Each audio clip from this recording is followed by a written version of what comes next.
Desde hace varias décadas, los venezolanos eligen directamente a sus gobernantes. Auténticas fiestas populares en las que el país entero, con pasión, con ilusión, trata de escoger un mejor destino. Pero no siempre ha sido así. Anteriormente al presidente lo elegía el Congreso. Se votaba solo para elegir concejales, y únicamente podían hacerlo los hombres que supieran leer y escribir. El voto universal, directo y secreto fue una dura conquista de los venezolanos. Esta es la historia del primer ensayo de elección popular, de cómo la primera vez que los venezolanos fueron en masa a votar, lo hicieron para escoger una reina de belleza.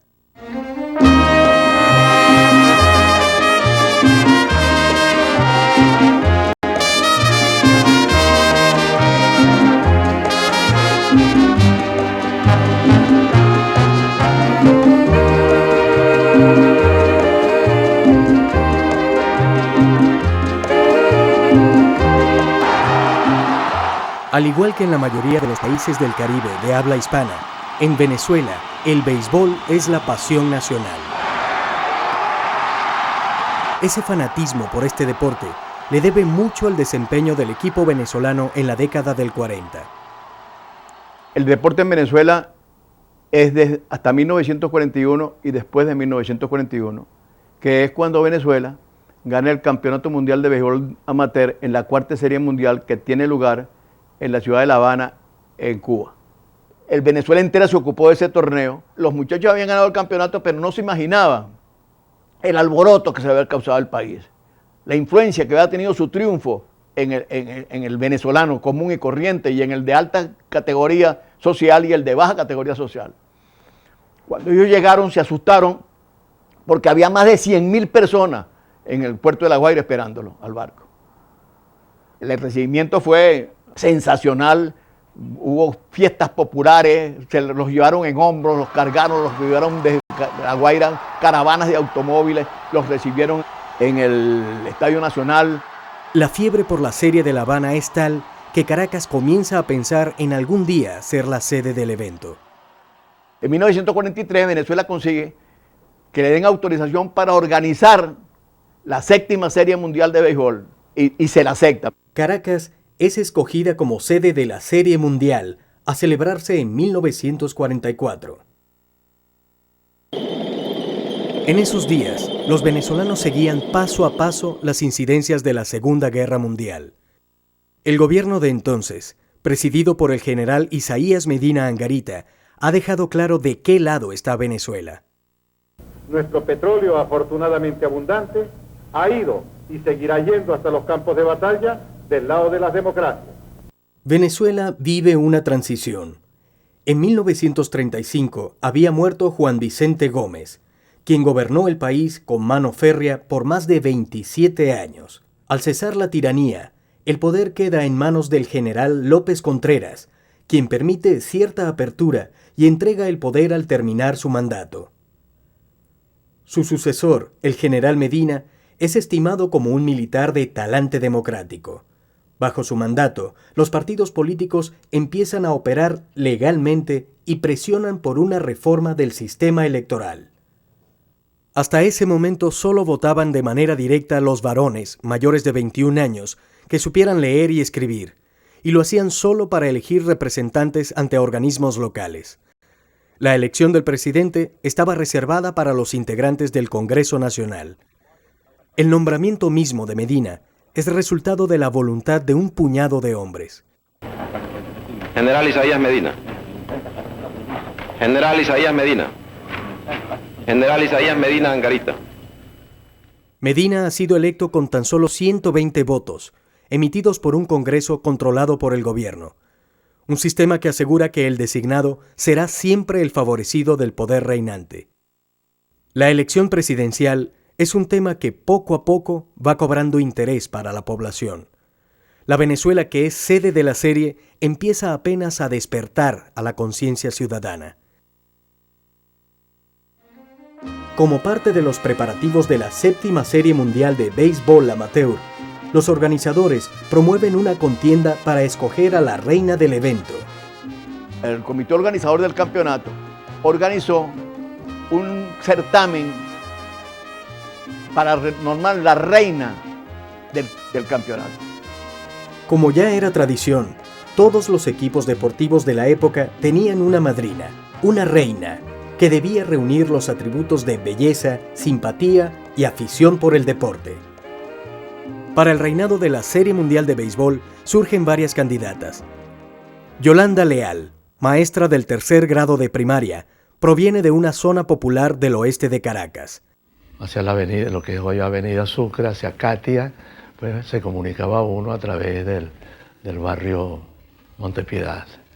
Y allí conocimos a Yolanda, una muchacha muy bonita, voleibolista, maestra de escuela y enamorada del progreso del país. Bueno, Dios sabe lo que hace. A cada quien le pone su poquito de pimienta y de gracia o de que sea. Debe ser eso. Hay una cosa, lo que dicen los toreros, ángel. Hay personas bellísimas y no despiertan nada. Hay unas que no somos bonitas ni mucho menos, pero sí despertan pasiones. Ella se lanzó de candidata, aupada por la gente de su barrio y poco a poco por todos quienes la íbamos conociendo. Mi entretenimiento número uno era el deporte. Mis salidas eran para el béisbol y para las canchas deportivas. Íbamos a ver el básquet, íbamos a ver el voleibol. Por eso me candidatearon, porque los cronistas de ese momento todos me conocían. La gran rival de Yolanda es Oli Clemente, nacida en La Haya e hija de un diplomático que desempeña funciones de gobierno. Mi abuelito trabajó con el general Medina, era secretario del general Medina, y mi abuela siempre se ocupó de su casa.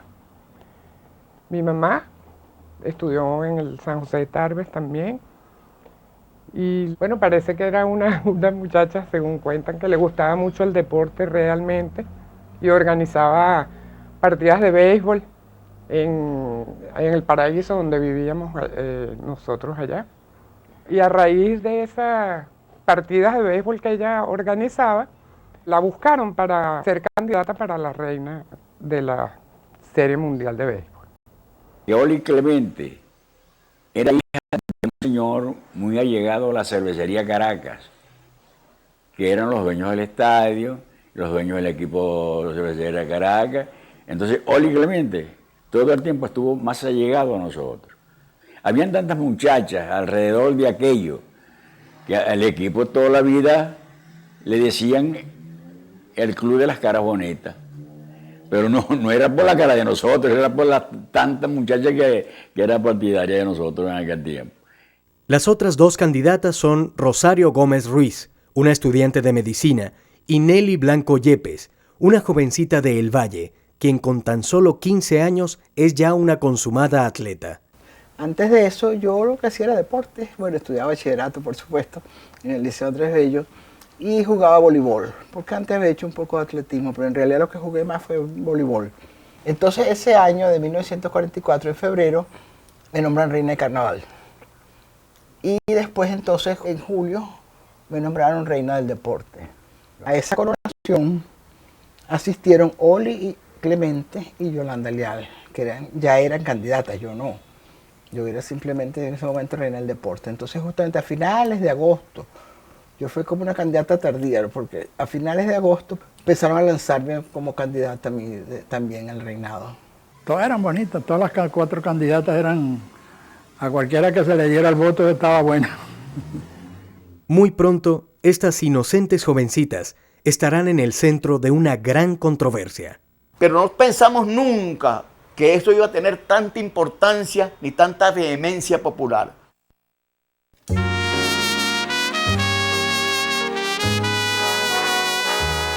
El rol de la mujer en la sociedad está cambiando. Ya no solo trabaja en la casa, sino que ocupa cada vez mayores espacios en otros ambientes laborales. Las mujeres, conscientes de sus derechos, se esfuerzan por reclamar igualdad de oportunidades frente a los hombres. La elección de la reina de la Serie Mundial de Béisbol se anuncia como un gran acontecimiento. Los diarios de la época fueron los principales promotores de las candidatas. Últimas Noticias se convierte en el abanderado de Yolanda. El Nacional defiende la candidatura de Oli Clemente y Mundo Deportivo promueve la figura de Nelly Blanco Yepes. Yo creo que fue una contribución muy efectiva la que dimos nosotros en Mundo Deportivo y también todos los periódicos, porque la colaboración de todos los periódicos fue unánime. Y con cartas y con editoriales y con tremendos artículos escritos en toda la prensa defendiendo cada uno sus candidatas. Últimas noticias. Proclama a Yolanda como la candidata del pueblo. Caballerosamente cubren algunas actividades de las otras candidatas, pero no dejan lugar a dudas de quién es su favorita. Entre los títulos que le atribuyen a Yolanda están los de Reina de la Serie y Novia de Venezuela. Cada vez que aparece su nombre junto al de otras candidatas, lo hace en letras mayúsculas. Últimas Noticias la toma como bandera.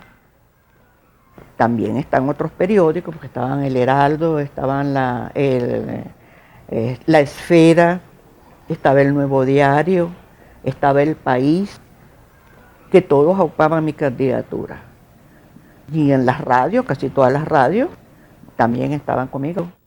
Ondas Populares, Radio Cultura, Libertador, Tropical, Continente, son algunas de las emisoras que postulan a Yolanda, pero otras, como Radio Caracas, apoyan a Oli Clemente. A través de esta emisora se escuchan las notas de Contigo sí, contigo no, con Oli Clemente me quedaré yo, y otras adaptaciones de canciones populares. ¿Cómo es la vida de estas muchachas? ¿Cómo ha cambiado su rutina al convertirse en celebridades? Ahora estaba que corría para un lado, para otro. A todos los centros deportivos me invitaban. Entonces yo iba a charlas deportivas o de lo que fuera. Claro, para mí era fácil porque yo siempre tenía un auditorio. Yo tenía un auditorio de 38 muchachos en la escuela. Para mí era fácil ir y hablar en cualquier parte. Yolanda en verdad tenía y tiene, afortunadamente, un aire. Yo diría que ella sabe escuchar y sabe agradecer. Y en aquella época, siendo como era, pues mucho más, porque era bonita y no se enamoraba de ella misma, sino que alguien se acercaba, inmediatamente le atendía y le oía. Yo subí todos los cerros de Caracas, porque para todos los cerros me invitaron. Fui a los mecedores, donde para pasar no había puente, sino había un jergón. Ese era por donde se pasaba. Eso es una cosa que iba uno ahí como gelatina en parihuela, vamos a decir así, moviéndose. Bueno, y ese era por donde todo el mundo pasaba. Yo fui ahí, bueno, perfecto. Apoteósicas esas reuniones. Cuando estábamos chiquitos, siempre nos contaba la aventura, porque fue como una aventura. Mis abuelos en esa época todo era muy cerrado, pues yo hasta el momento de hoy no sé cómo le dieron permiso para que ella fuera candidata y viajara y las fiestas y todo eso, porque realmente mi abuelo era un señor de los antiguos. Yo mido unos 74, no era un tamaño usual para esa época. Y como estaba en la cancha deportiva, pues era muy natural, muy desenfadada. Entonces me invitaban mucho a todos los eventos. Hacían torneos con el nombre mío, un torneo de béisbol amateur en tal parte, en la parroquia tal, y yo iba también a todo eso. Y me nombraban madrina de todos los equipos. Entonces tenía cantidades de simpatía bajo ese punto de vista como deportista.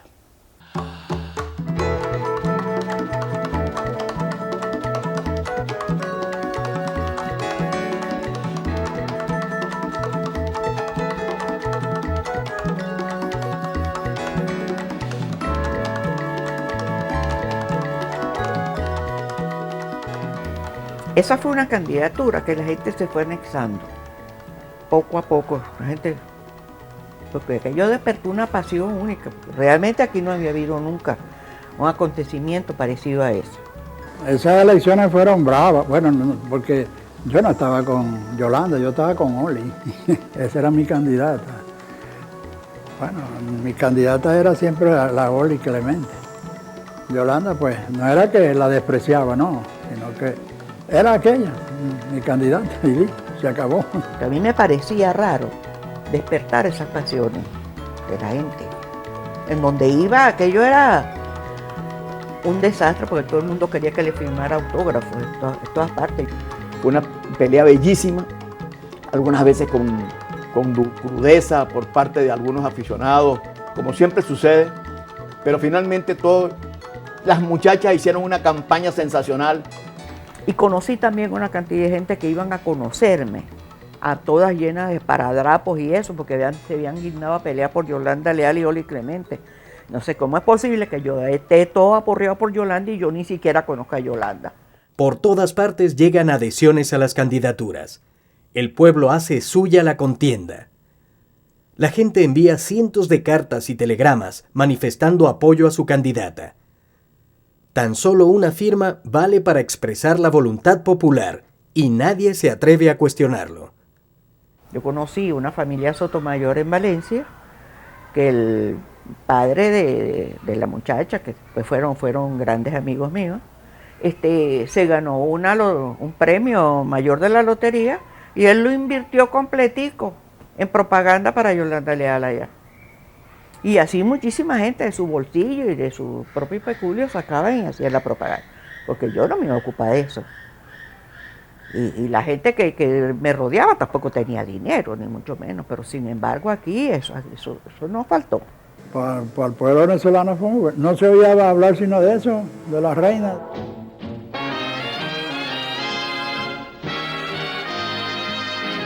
Estados Unidos anuncia que no competirá en la serie por causa de la guerra. Sin embargo, el resto de los países va confirmando. Cuba, México, Puerto Rico son solo algunas de las delegaciones que aseguran su visita. Las aspirantes al reinado de la serie están incorporadas de lleno al acontecer deportivo. Ella era aficionada frenética de un juego de béisbol. Ella era increíble, se transformaba. Ella era una persona más bien callada, muy dulce, tranquila, una mujer bien serena, no era ni mal carácter, nada de eso. Pero si tú la veías en un juego de pelota, era una metamorfosis total, era una persona irreconocible. Ella era la que se paraba e insultaba a los árbitros y les decía cosas. Impresionante. Verla en un juego de pelota era increíble. La trágica muerte de José Pérez Colmenares, héroe de la serie del 41, enluta al país. Las candidatas toman parte activa en los homenajes que se le rinden. No solo hacen suyos los triunfos, sino también las pérdidas, incluso las irreparables. La Asociación Venezolana de Béisbol, con Jesús Reina Morales a la cabeza, trabaja arduamente en los preparativos de la serie. Se acondiciona el estadio y se discute quiénes conformarán la selección venezolana. Se dan a conocer los jugadores que vendrán del extranjero. Incluso el sector comercial informa que elaborará en horario corrido para que los trabajadores puedan salir más temprano y disfrutar de los juegos. Todos se contagian de la fiebre del béisbol. En medio de la contienda, Nelly solo quiere divertirse, pero sus padres no la dejan salir ni hacer campaña electoral. Cuando empiezan a lanzar la posible candidatura, a mí va tomando cuerpo y es bien recibida, todas esas cosas. Yo era muy joven, tenía apenas 15 años. Entonces, las condiciones eran que yo iba a salir fuera de Caracas y tenía que seguir estudiando.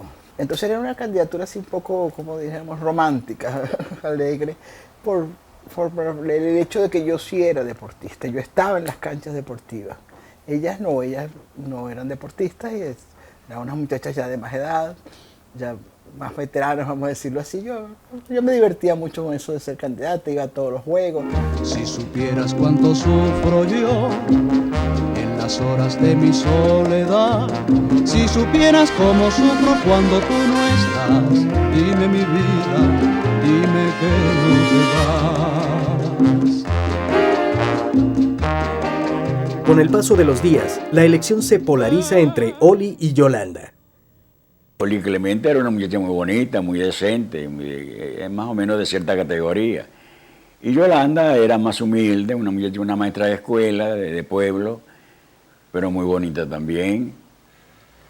Y la gente, pues, la gente gustó más de Yolanda. Con el tiempo, aquello se fue decantando y no quedó sino circunscrito a 2 candidatas, Oli y yo. Bueno, Oli representaba para ese momento, vamos a decir, la gente high. No porque realmente fuera ella una cosa así de que pretenciosa, ni mucho menos, era una muchacha encantadora, muy sencilla, muy bella, muy fina, muy gentil. Pero era una muchacha que nace en La Haya, se cría pues entre cuestiones diplomáticas y es otra cosa. Sin embargo, bueno, su actuación fue magnífica. Luego yo era todo lo contrario. Yo era una muchacha humilde, maestra de pueblo, como quien dice, maestra para esa época. Y entonces pues fue fácil que tuviera pues partidarios con mayor facilidad. Yolanda era una buena mujer, una mujer muy hermosa, y una muchacha muy simpática. Y después había el problema que la otra era más o menos de un estilo de vida más encopetado, era más o menos de cierta posición, pues. Y tú sabes que los pueblos siempre están un poquito en desacuerdo con cierta gente, el pueblo en sí, pues la gente de pueblo. Y como Yolanda Aliar era una muchacha maestra de escuela de pueblo, pues era más popular. Se veía claramente que era más popular. Es un tiempo de grandes transformaciones. Continúa el movimiento del campo hacia las grandes ciudades en medio de profundos cambios sociales. Se vive en Venezuela en plena libertad y al terminar el tercer año del periodo constitucional que dirijo, es satisfactorio para mí poderos expresar que durante ellos no ha habido un solo detenido político. El país disfruta el hecho de poder hablar abiertamente de política. Los nacientes partidos abogan por elecciones universales, directas y secretas. En un país con altos índices de pobreza y analfabetismo, exigir que los electores supieran leer y escribir resultaba discriminatorio. El 10 de octubre, el Consejo Supremo Electoral anuncia que se celebrarán elecciones para consejos municipales en varios estados del país, incluyendo la capital. Pero una vez más, son pocos los que podrán participar, pues siguen excluidos los analfabetos y las mujeres. Los nacientes partidos aceptan postular candidatos. Es una nueva oportunidad de medir fuerzas, pero no dejan de insistir en la urgencia de una reforma electoral. Este debate se traslada a la contienda por el reinado de belleza. La gente común, las candidatas, los organizadores, todos dan su opinión acerca de cuál es el sistema más conveniente para elegir a la reina. Sale la idea de que para la elección debía ser que se hicieran unos cupones en las revistas, esas de moda que había aquí, para que se comprara el cupón por las candidatas. Cuando yo oí aquello le dije que no, que así yo no competía, yo no me retiraba del certamen, porque la gente mía realmente el poder adquisitivo era el menos, no había ecuanimidad y era ventajoso para ellos, pero no para nosotros. Entonces yo no acepté y la gente del comité que estaba en mi candidatura tampoco aceptó.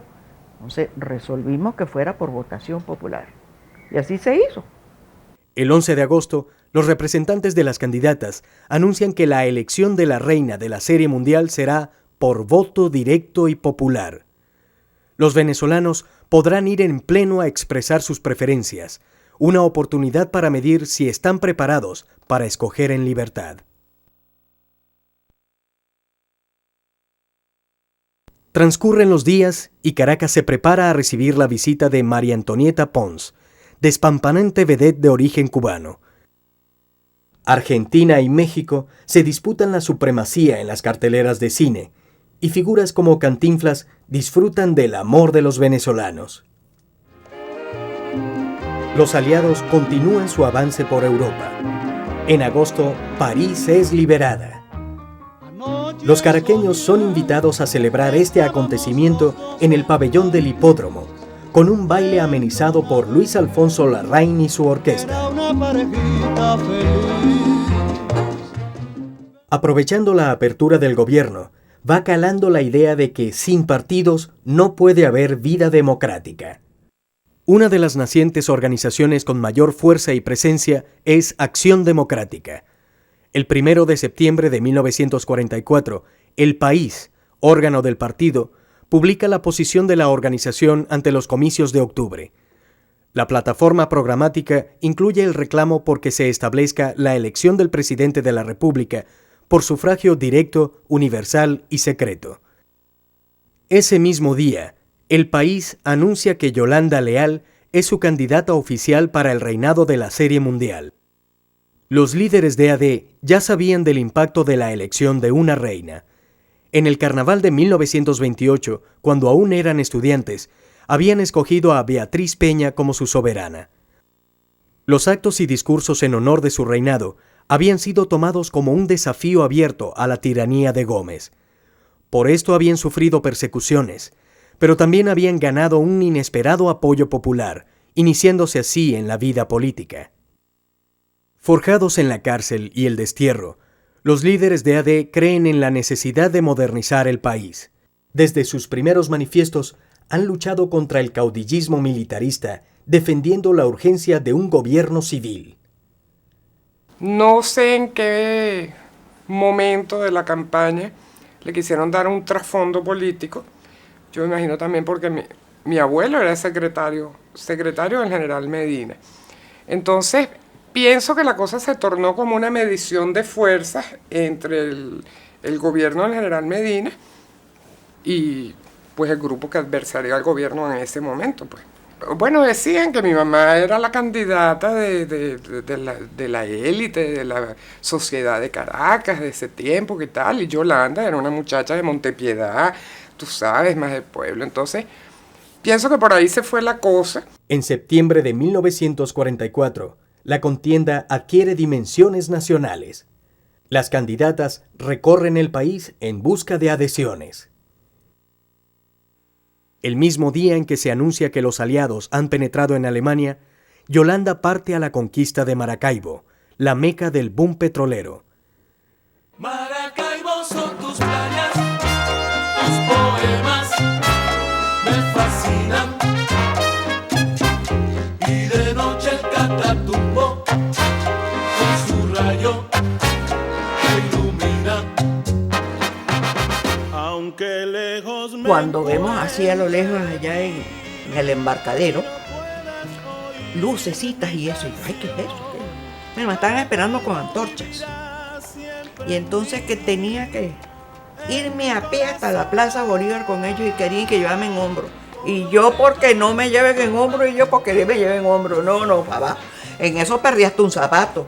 Yo llegué con un pie calzado y el otro no. Miles de personas se congregan para recibirla. Quieren verla de cerca, tocarla, abrazarla. Esos días que pasé en Maracaibo fueron maravillosos. Aquella gente se volcó conmigo, aquella gente, manifestaciones de afecto en todas partes. Yolanda conquista la admiración y simpatía de todo el pueblo zuliano. Aquello fue típico de los maracuchos apasionados. Aunque lejos me encuentre de ti y no puedas oír mi canción, Maracaibo vivirá siempre en mí. Cuando me vine, bueno, ellos que habían entregado el corazón de los maracuchos estaban conmigo. Últimas Noticias afirma que la popularidad de Yolanda Leal se extiende por toda la nación y publica nuevos listados de adhesiones. El Nacional, por su parte, reseña el éxito de Oli Clemente en su gira por el occidente. Palmo a palmo, las candidatas se pelean por el territorio nacional.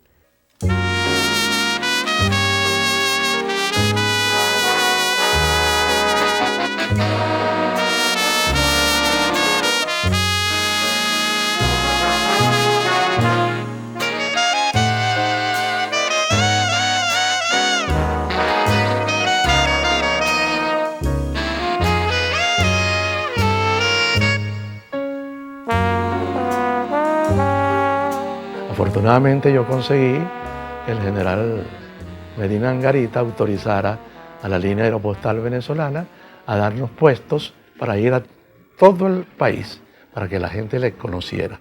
Y así fuimos sembrando en todas partes la imagen de Yolanda y su acción. Fue campaña electoral tal como las ve uno hoy en día, los candidatos en sus aviones, con sus comandos de campaña, por toda Venezuela paseando. Oli y Yolanda viajaron por todo el país. Yo no fui a ninguna parte. Yo creo que en el Latillo me dejaban ir. Durante las giras de las candidatas por el interior, los pueblos de provincia siguen clamando por su derecho a participar en la elección de la reina.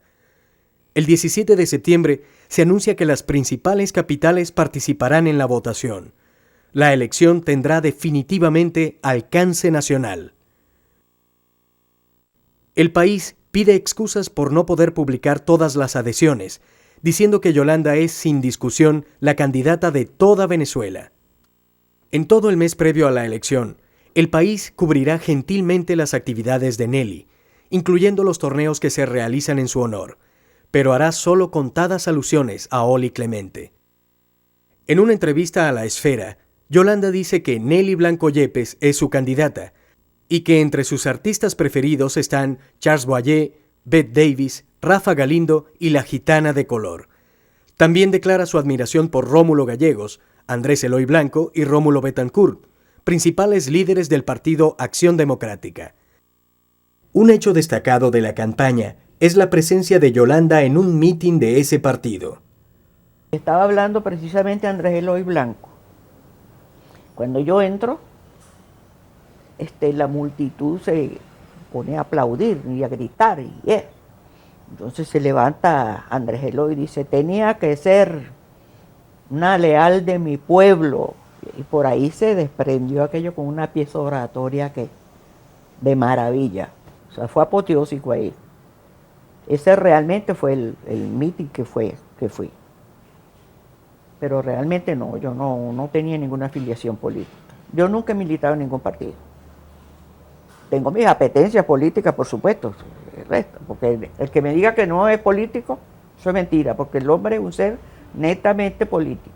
Sí le dieron un trasfondo político a esa candidatura, a ese reinado. Pero realmente yo pienso que fue importante en el sentido de que la gente iba como a empezar a aprender a ejercer un derecho, pues, un derecho electoral, aunque sea para elegir una reina, pues. O sea, la muchacha más bonita, la muchacha más simpática, o lo que fuera. O sea, y que la reina iba a ser elegida por la voluntad de la gente que fuera a votar, no una muchacha que decidieron 4 personas que iba a ser la reina. Las candidatas asisten a un sinfín de actos públicos, desde contiendas deportivas a bailes benéficos. En todas partes donde íbamos, nos encontrábamos juntas en muchísimos sitios. Hubo sitios, por ejemplo, en una fiesta que dieron en el Majestic, que dieron los boxeadores. Bueno, ese fue un evento muy bello. Y sin embargo, de ahí salieron ellos molestos, los boxeadores con ella. Pero realmente ella no tenía la culpa, porque era cuestión de su familia. Su mamá estaba allí con ella. Eso era una señora muy aristocrática, tú sabes, muy estirada. Entonces, la saca a bailar el campeón del sur y en ese momento Kicharol. Y bueno, ella le dice que no, que está cansada, que no quiere bailar, que más después llega. Y después sale a bailar con otro. Eso lo vieron los muchachos, los boxeadores, y les molestó sobremanera. No es cómo quiere ella ganar, ni mucho menos, a dónde va a llegar ella si la estamos invitando y nos hace un desaire aquí. Los partidarios de las candidatas continúan la campaña en busca de adhesiones. Va pasando el tiempo y aquello va cogiendo calor. Aquello de un torneo que iba a ser una cosa baladí, porque era una cuestión de muchachas, de madrinas, de una cosa pues que, vamos a decir, para embellecer o para darle lustre o para darle vida a ese certamen, se va a convertir con el tiempo en una cuestión más que nada una lucha de clase y una lucha política. Y entonces pues empiezan a surgir una cantidad de controversias, ciertas discriminaciones y ciertas cosas, y a descalificar la candidatura, por ejemplo la mía. Que cómo iba a ser yo la candidata, cómo iba a ser la reina de la serie, porque yo no era blanca. La campaña llega a su punto álgido cuando un radiodifusor, partidario de Oli, lanza el eslogan «Oli Clemente para la gente decente, Yolanda Leal para la gente vulgar». Se dice también que una mañana la ciudad amanece llena de panfletos con la infeliz frase. A partir de ese momento, la contienda se entiende abiertamente como un enfrentamiento de clases. Para la candidatura de Oli, esto tendrá un verdadero efecto boomerang, en un país donde las grandes mayorías son gente pobre. Eso sí lo decía. Sí, Oli Clemente para la gente decente. Eso la tumbó. Para la gente decente la tumbó, en cambio la otra la subió. Al principio a mí me molestó, pero después la acepté y eso, y me reía muchísimo. Y cuando me pregunta Vale Quintero, que tenía una emisora de radio, que qué opinaba yo de ese eslogan que había por ahí, yo le dije que me causaba mucha gracia, porque vulgo es pueblo y el pueblo siempre gana. Así que ahí estábamos, le íbamos a ganar de calle. Por supuesto, esa era una transmisión que estaban haciendo ellos y que tenían micrófonos para la calle. La gente en la calle, bueno, se moría de la emoción, y los aullidos que pegaban se oía, bueno, en la catedral. Bueno, eso siguió la gente diciéndolo y eso, pero realmente no me hizo mella. Más bien le hizo mella a ellos, porque mucha gente se sintió sumamente molesta por esa cuestión, porque les pareció que era ofensivo, pues.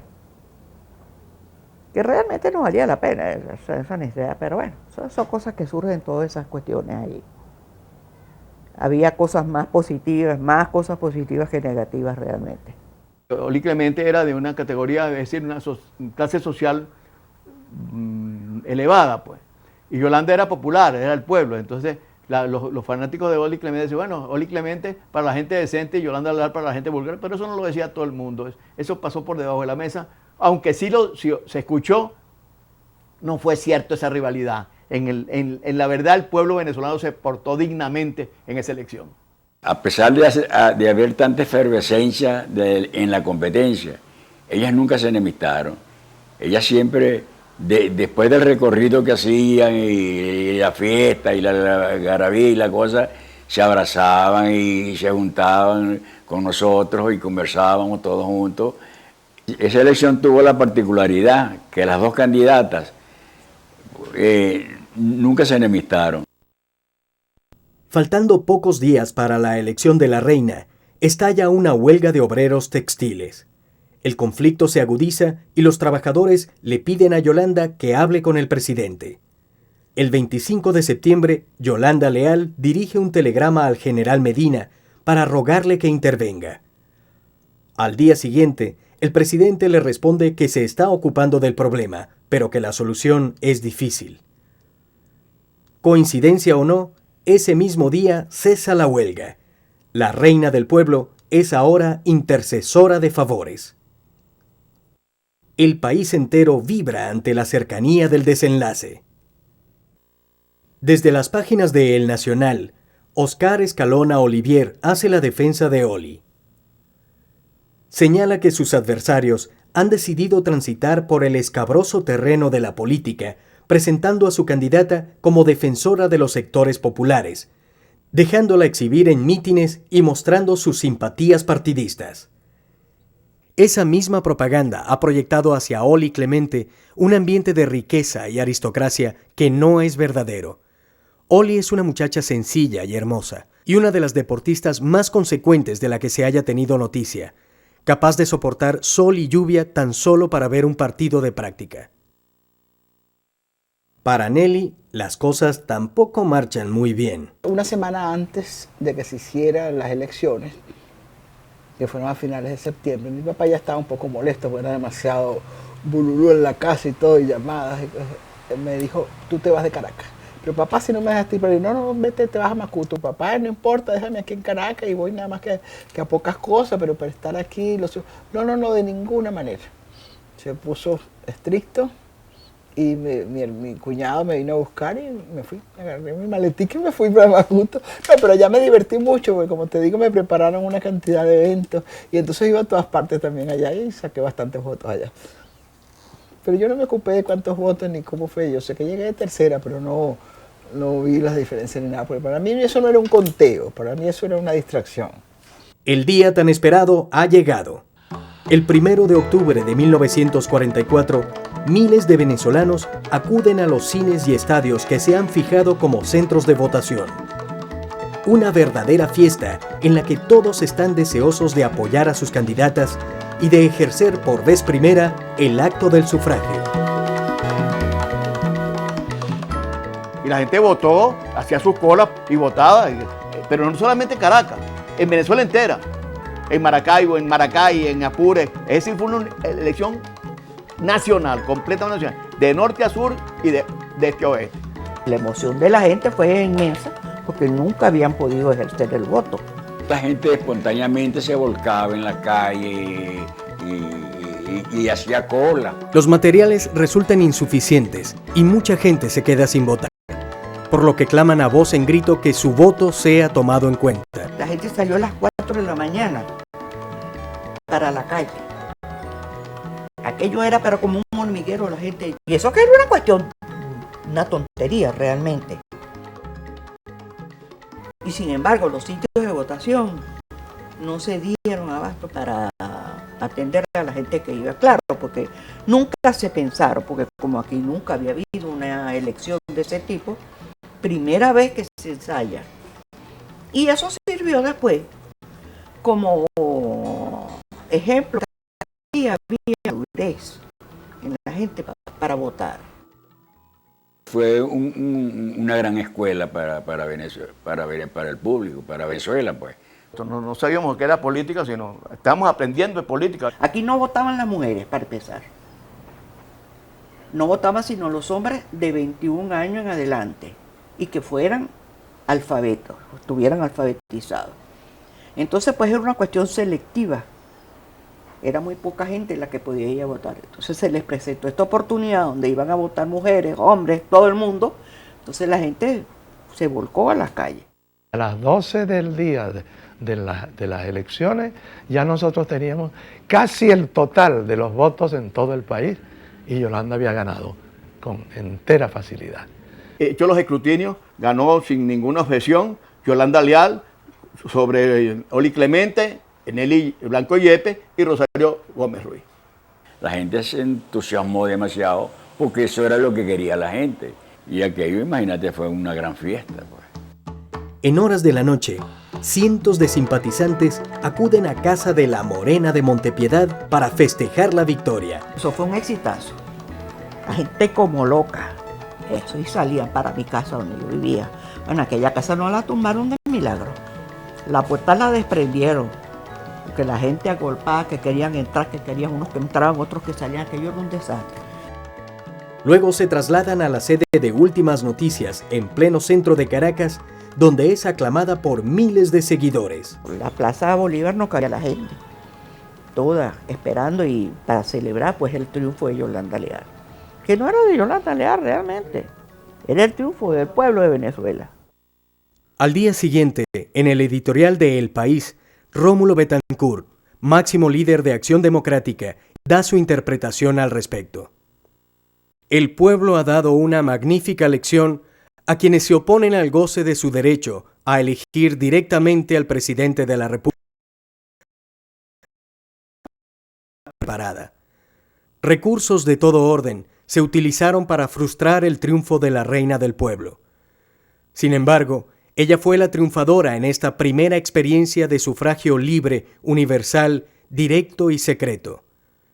El día en que esa reivindicación esté condensada en la Constitución, ya no será el presidente quien termine eligiendo a su sucesor.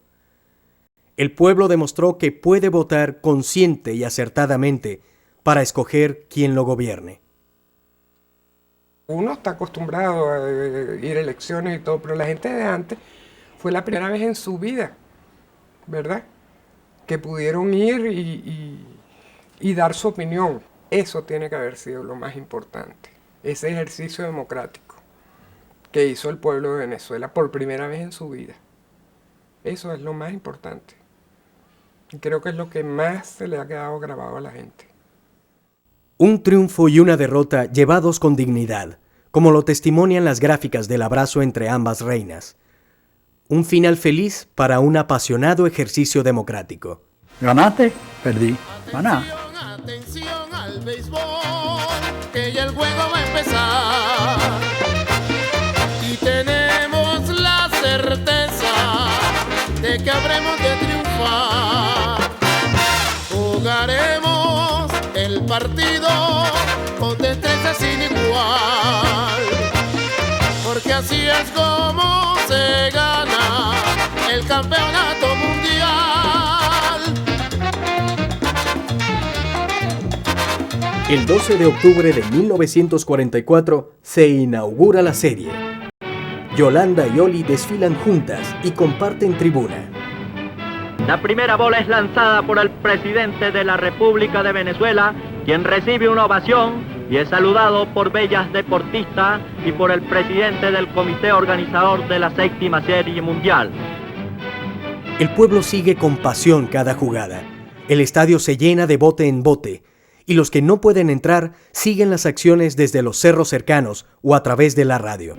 Ahora Venezuela al bate y Romero Petit conecta el primer hit del juego. Le siguen Briñes y Venezuela anota su primera carrera. La emoción es grande. La serie fue un éxito, el campeonato fue reñidísimo, de una espectacularidad tremenda, y lo ganó brillantemente Venezuela, que tenía un equipazo de béisbol. De tal manera que bateó colectivamente, algo que es muy difícil, batear más de 300 colectivamente. Bateó 315 en conjunto, entre todos sus jugadores batearon 315. Eso es muy difícil conseguir en un equipo de béisbol. Ahora, en cuanto a las muchachas, pues alegraron de tal manera que se hicieron popularísimas las elecciones de reina. Además, no hay equipo que no tenga madrina a partir de esa elección de 1944. Todos los equipos tienen madrina y todos los deportes tienen madrina. Eso es producto de la 7ª Serie Mundial de Béisbol Amateur y del concurso que hubo para elegir la madrina de esa 7ª Serie Mundial. El mundo celebra que el fin de la guerra es inminente. Mientras tanto, en Venezuela, el tema electoral sigue dominando la agenda. Días después de la elección de la reina, se celebran las elecciones municipales. El gobierno gana la mayoría de los cargos, pero Acción Democrática obtiene representación en algunas parroquias populares. En abril de 1945, se aprueba una reforma que concede el voto para elegir concejales a las mujeres que sepan leer y escribir. Y se aprueba también que los hombres voten para elegir al Congreso. Pero no es suficiente. Continúa la discusión por la sucesión presidencial sin que sea posible alcanzar un acuerdo. En esos días, Oli Clemente sostiene un serio noviazgo con Fran Rísquez, un joven oficial del ejército. Al cabo de unos meses, el padre de Oli recibe la noticia de que su yerno es parte de una conspiración. El 18 de octubre de 1945, una alianza cívico-militar derroca el gobierno de Medina. Acción Democrática ha pactado con jóvenes militares para adelantar los cambios largamente anhelados. Se instala una junta revolucionaria de gobierno y como primera medida se llama a elecciones libres para conformar una asamblea constituyente. 5 de julio de 1946. Instalación en toda Venezuela de las mesas de inscripciones. Un inmenso público se congregó en todas ellas, deseoso de inscribirse, dando así un alto ejemplo de civismo y preocupación patria. El presidente Betancur en su alocución dijo: ese ejercicio del derecho del voto podrá cumplirlo el pueblo venezolano en los comicios que hoy se inician, como en la más avanzada república democrática de cualquier latitud. Nadie interferirá desde las alturas del poder la libre inscripción del ciudadano en los registros comiciales y la libre emisión de su voto en las urnas electorales. Una vez electa la Asamblea Constituyente, es promulgado un estatuto electoral que concede el derecho al sufragio a todos los venezolanos, hombres y mujeres mayores de 18 años, para elegir al presidente de la República. Ciudadano, cumple con tu deber. Vota. La cabeza de la nación está en manos del pueblo. Este es el día en que un gobierno autónomo recibe el mandato de la fuente esencial del poder, el pueblo. Una elección libre para todos los hombres y mujeres en edad electoral se va a efectuar. El 14 de diciembre de 1947, los venezolanos van por vez primera a escoger un presidente. Toda clase de gente acudía a las urnas. Personas de diferentes ideologías se hallaban juntas, votaron juntas y mutuamente respetaban el derecho de opinión de cada cual. Hemos conducido la Revolución de Octubre hacia su desembocadura lógica y democrática, la plena restitución al pueblo de su soberanía que antes se le había usurpado. El novelista Rómulo Gallegos se convierte en el primer presidente de Venezuela en ser electo por el pueblo. Pero un golpe de Estado lo derroca en 1948. La década siguiente estará marcada por elecciones y consultas fraudulentas que arrojarán sombras sobre la legitimidad de los gobernantes. En 1958, el gobierno militar de Marcos Pérez Jiménez es derrocado y se restablece el voto universal, directo y secreto como instrumento para elegir al presidente. Con el correr de los años, las campañas se transforman en verdaderas fiestas populares en las que lo más importante es ganar el favor del pueblo. Lejos queda ya la lucha para que el sufragio fuera un derecho de todos. Hoy, el acto de votar es una práctica frecuente, arraigada con fuerza en la conciencia de los venezolanos. El béisbol sigue siendo la pasión nacional. La Liga de Béisbol Profesional Venezolano organiza cada año un campeonato que moviliza miles de espectadores y millones de dólares en publicidad. El equipo ganador participa luego en la Serie del Caribe, frente a equipos de México, República Dominicana y Puerto Rico. Tiburones y cardenales, águilas y pastores, tigres y caribes, leones y navegantes, bien sabroso baila el tenor. Aquí viene el tira que ya batea por tercera, recoge el clavo, el tiro a primera. Señores, la hazaña del padre la repite el hijo. Desde 1939, decenas de venezolanos han hecho historia en el béisbol de Grandes Ligas. En 1956, Luis Aparicio se convierte en el primer latinoamericano en ser designado novato del año, y más tarde será el primer venezolano en participar de una serie mundial en el béisbol profesional y en ser exaltado al Salón de la Fama. Cada año, nuevos peloteros venezolanos se incorporan a la Gran Carpa. Yo creo que nosotros, aquella serie del 41, 42, 44, nosotros sembramos esos jugadores que estamos viendo hoy en día. Y no solamente esos que se están viendo hoy en día, es que a medida que pasa el tiempo van saliendo mejores. Quiere decir que fue una buena siembra lo que hicimos pues, en aquel tiempo. Todo el mundo cree en algo, ¿no? Hay muchas religiones, ¿no? Unos creen en Alá, otros en Jesucristo, otros en... El béisbol es una religión para el venezolano. Creen en el béisbol. Simplemente.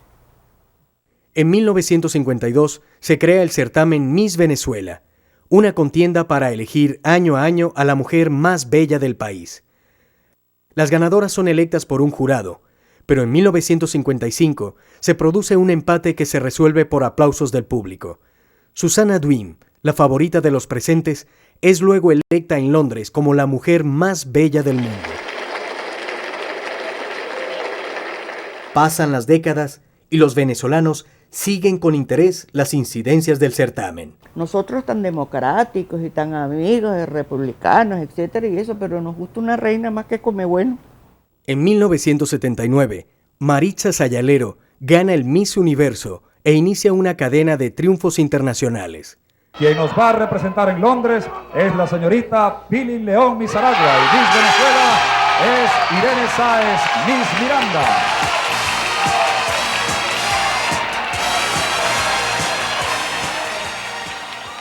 En 1981, Irene Sáez y Pilín León son electas como Miss Universo y Miss Mundo. Años más tarde, Irene se lanza a la carrera política y se convierte en alcalde de Chacao, un municipio del este de Caracas, obteniendo altos niveles de aceptación de gestión. En 1998, compite por la presidencia de la República, ubicándose de primera en las encuestas. Pero meses después, resulta derrotada por Hugo Chávez. En los años 50, Nelly se convierte en primera figura de la televisión, presentando espacios como De Mujer a Mujer y la telenovela criolla a través de Televisa, Canal 4. En realidad yo siempre fui un poco avanzada para mi tiempo, ¿no? Podría decirse que es la pionera entre las reinas de belleza que hacen carrera en los medios. Luego conquista importantes logros en el área de relaciones públicas. Oli Clemente se casa con Fran Rísquez y tienen 4 hijos. La familia entera acompaña paso a paso las aventuras de Fran, quien participa en importantes expediciones, entre ellas la que conduce al descubrimiento de las fuentes del río Orinoco. Era muy amorosa con nosotros y con mi papá ni se diga. Ellos parecieron novios toda la vida. Él vivía pendiente de mi mamá vivía pendiente de él, donde iban agarrados de mano, se abrazaban, se querían muchísimo, pues. Y mi papá decía que mi mamá era la mujer más bella que había en el mundo, pues. Oli fallece en 1980, rodeada del cariño de sus hijos. Una de las cosas más bonitas fue ver tanta gente que uno no conocía, yo muchísimo menos, que cuando murió mi mamá, una cantidad de gente que uno ni sabía quiénes eran, pero que se acordaban quién era Oli Clemente, estuvieron con todos nosotros allá como si fuera una persona, un personaje público. ¿Ves? Eso fue bien lindo, eso es una cosa que a mí nunca se me ha olvidado. Y la gente siempre se acordaba de ella, siempre. Yolanda Leal se casa con Jesús Reina Morales, el presidente de la Asociación Venezolana de Béisbol, e incursiona en el cine, protagonizando la película Barlovento. Ese es un trabajo esclavizante y hay que gustarle eso. Es muy extraordinario, me parece maravilloso. Y me parece ese mundo de embustes que le meten a uno ahí en las películas, que tú ves una mata toda mustia y después se ve en la película tan bonita, una enredadera que está lista ya para botarla y tú la ves después en la película, la ves que revive, que está bonita. No me gustó eso, sobre todo era el tiempo expuesto a las cámaras, entonces es un sacrificio. Y a mí no me gustaba esa vida, es una de las cosas más movidas, por eso no me gustó el cine. Cuando estaba filmando esa película, vinieron acá unos de la RKO de los Estados Unidos, y les gustó muchísimo, entonces me estaban proponiendo que me fuera para los Estados Unidos. No me interesó en absoluto. Tras esta experiencia, Yolanda volvió a la docencia y se dedicó a la crianza de sus 4 hijos. Cada tanto se reencontraba con Oli en homenajes donde ambas reinas eran recordadas con cariño por su pueblo. Me siento responsable del afecto de aquella gente que depositó en mí su fe. O sea, yo no podía cometer pifias, como quien dice, yo no podía cometer cosas, malas acciones, porque yo me debía a esa gente. Para esa oportunidad, a todos los muchachos que nacían le ponían Yolanda, o le ponían... Hay una que es profesora, que ese es el colmo, porque esa le pusieron el Oli Yolanda, porque su abuelo era yolandista y su papá era olista. Y entonces, para no pelear los dos, le pusieron a la pobre muchachita Oli Yolanda. Conocer, bueno, te conozco a ti, merideño. extraordinaria. Porque ese triunfo no fue de Yolanda Leal, eso fue un triunfo más que nada del pueblo, porque realmente el pueblo fue el que a mí me llevó a ese momento culminante de mi vida. Fue un momento maravilloso. Claro, yo he tenido otros momentos también estelares en mi vida, como por ejemplo el haber sido maestra, que para mí vino a resultar a la postre la elección más extraordinaria que yo hubiera podido hacer en mi vida. Me di por entero y los recuerdos que tengo son extraordinarios y las manifestaciones de afecto que he tenido son maravillosas, llenan mi vida por completo. Y ese para mí es el galardón más hermoso, el que yo haya sido maestra de todos esos muchachos que casi todos han sido maravillosos, realmente. Son para mí una de las cosas más hermosas que yo haya podido hacer en mi vida. Aparte de mi familia, pues que es lo más grande que uno puede tener, sus hijos, sus nietos, sus bisnietos, que le llenan a uno completamente. Pero para mí no solo son ellos, sino también mis alumnos forman parte de este haber que yo tengo. Que Dios los conserve por muchos años a todos y que les agradezco enormemente todo el afecto que me dieron.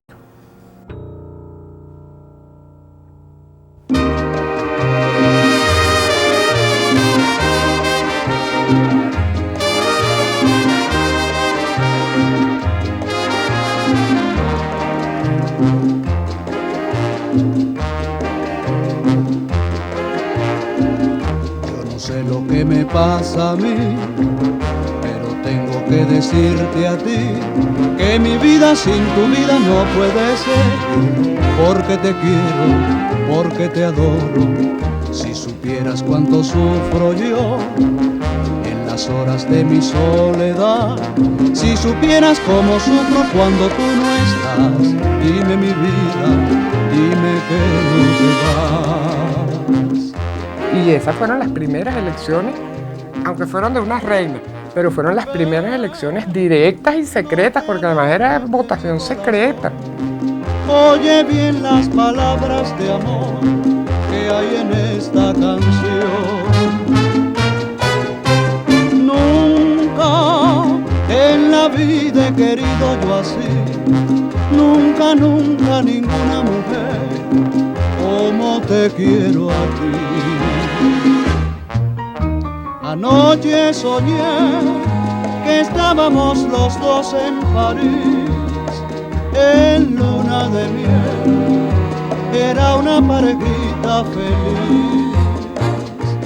Ven, no te alejes de mi corazón, oye bien las palabras de amor que hay en esta canción.